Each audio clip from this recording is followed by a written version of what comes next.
আমার পশ্চিমবঙ্গের মা বোনেরা তারা যখন খুশি বেরোবেন, যা পোশাক পরতে ইচ্ছে করে সেই পোশাক পরবেন, আর যখন যা খেতে ইচ্ছে করে সেই খাবার খাবেন।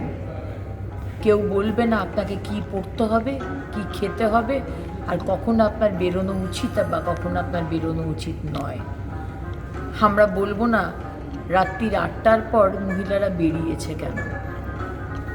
মন খুলে খোলা আকাশের নিচে বিজেপি সরকারের আমলে নিঃশ্বাস নিন, স্বাধীনতার নিঃশ্বাস। এবং আরেকটাও সুখবর, এতদিন উইমেন হেল্পলাইন নাম্বার ছিল না, আমরা বহুবার বলেছিলাম।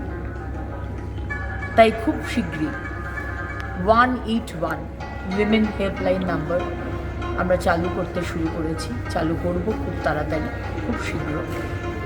এবং এই নাম্বারে ফোন করলে সঙ্গে সঙ্গে জিও ট্যাগিংয়ের মাধ্যমে আপনি কোথায় রয়েছেন, কোথায় আপনি সমস্যায় পড়েছেন, সেই আপনার পজিশন, লোকেশন সঙ্গে সঙ্গে সেই থানার যে আমার সংকল্পপত্রে, সেখানে আমাদের সরকার মাননীয় প্রধানমন্ত্রীজি বলেছেন প্রত্যেকটি থানাতে মহিলা হেল্প ডেস্ক থাকবে, সেই থানায় সেই কানেকশন হয়ে যাবে।